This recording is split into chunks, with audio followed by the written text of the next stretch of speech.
Hey, what's going on, everybody? Got part 2 for you on the series on what to do when you get a brand new dog. If you saw part 1, I got a brand new, big, giant black German Shepherd who I'm going to be training for a couple months. And I wanted to make a series documenting the whole process that I go through with a brand new dog. A lot of you are in this situation quite often. Whenever you rescue a dog, get one from a shelter, a foster, or from your brother or sister who wasn't doing a good enough job taking care of him, and now you ended up with them. There's a process, and a lot of people get the process wrong, and they don't realize it because the way they go about it, to them, seems like a good idea, and that's giving tons of love and affection and cuddles and all kinds of stuff on day one, when in reality, it's the exact opposite. It's going to be a very boring process. I took some footage of how I spent some time with this new dog on the first day. Don't worry, I sped it up because it is really long and really boring, but I want you to see how I go about this. And this is the same way any other trainer that has worked with a lot of different dogs, and some of them being potentially aggressive. It's a really easy way to earn their trust and take that valuable time when you first meet them, getting to know who they are, taking time to let them know who you are. So I'm going to stop talking now. Go ahead and watch the rest of it, and at the end I do debrief you on what you saw. And as always, stick around for the rest of the series because I'm going to document everything with this guy. All right, let's check it out.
I'd say that was long enough for now. This is Florida. Once I realized he didn't want to follow me anymore and he'd rather sit in that shade line.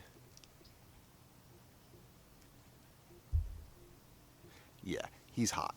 So what I'm going to do is I'm going to go ahead, I'm going to put him up in his crate for now, and then I'm going to grab a beer and I'm going to come back and debrief with you guys a little bit on everything you saw here. I'll be right back. All right, so what just happened there? Well, for starters, that's a really easy dog. What I mean is we got zero issues with aggression with this big guy. I'm not worried about that at all.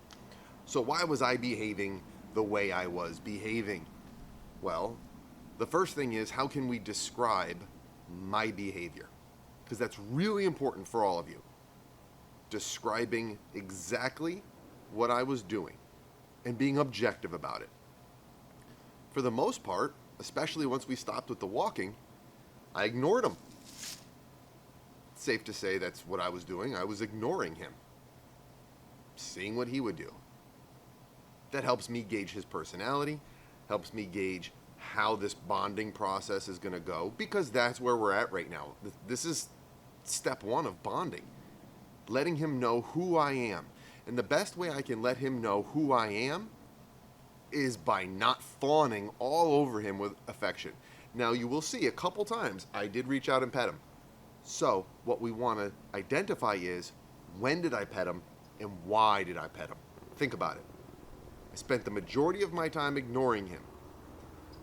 I never once went to him. I'd walk away and hang out. And if he came over to me, which he did, and behaved in a way that I liked, which he did, I'll reinforce that with a couple seconds of tactile reinforcement. That's what we call it, tactile, touching.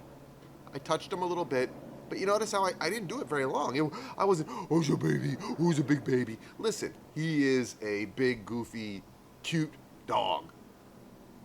I do this because I love dogs. So it's not like I'm immune to wanting to cuddle a dog, especially a dog like him. He is a big, cuddly bear. But it's not time for that. And if I were to do that and show him tons of affection right now, one, that would be selfish, because that would be making me feel good. And it's not about me, it's about the dog and what's best for the dog long term.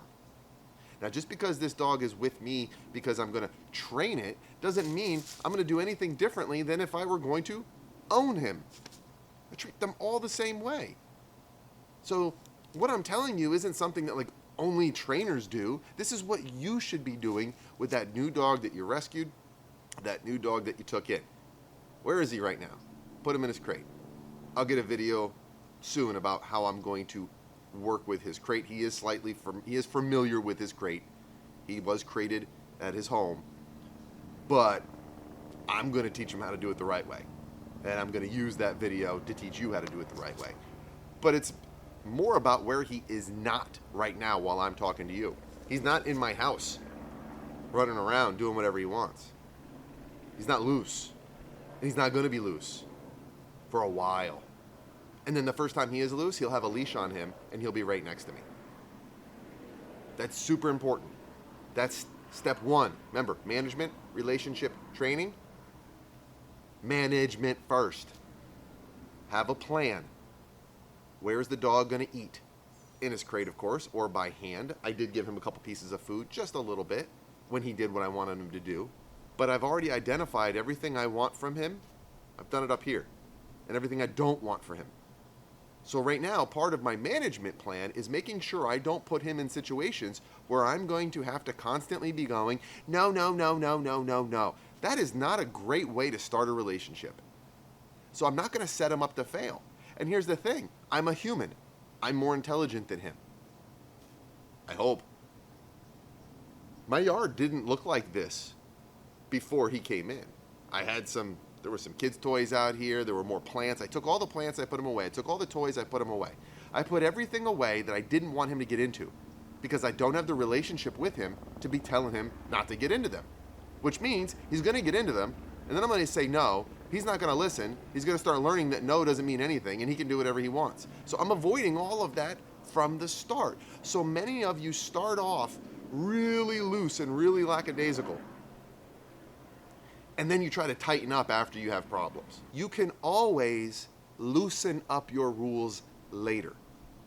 It's way easier to extend privileges and freedom to people and dogs that have earned it. It's way harder to increase rules, increase those boundaries after you've already been loosey-goosey, willy-nilly. Start off structured, set the boundaries, build the relationship. Then as time goes on, you slowly, incrementally increase the freedom. Give privileges after they've been earned. That's super important. I'm not reinventing any wheels here. I haven't made any of this stuff up. I'm just sharing it with you because maybe you haven't heard it before. So, super chill. I play hard to get. We'll go back to some high school dating strategies. I didn't go over to him. I waited till he came to me. And then maybe I pet him a little bit. But for the most part, I was pretty aloof. Did I want to give him affection? Of course I wanted to give him affection. I love dogs. He's a cool dog. But it's not time for that yet. He hasn't earned it. And I need to make sure he understands that I'm not here to serve him. I need to be in control. Just because he's not aggressive with me right now doesn't mean he couldn't become aggressive in the environment.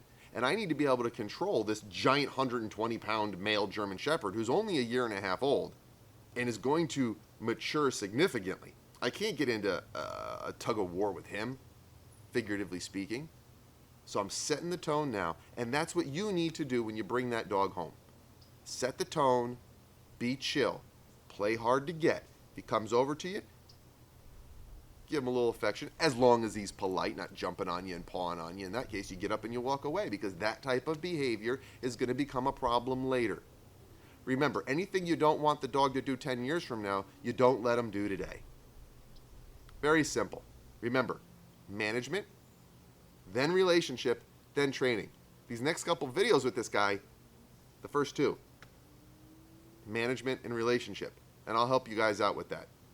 Remember, if you like this video, click the like button, subscribe. I'm pretty random about when I post them. I do have a lot of content coming up that I'm absolutely going to share with you, and I'm going to document everything I'm doing with this guy. His name, people have been asking me, what's his name? Well, his owners have named him Haya, like karate chop. I'm not going to be using a lot of his name with him.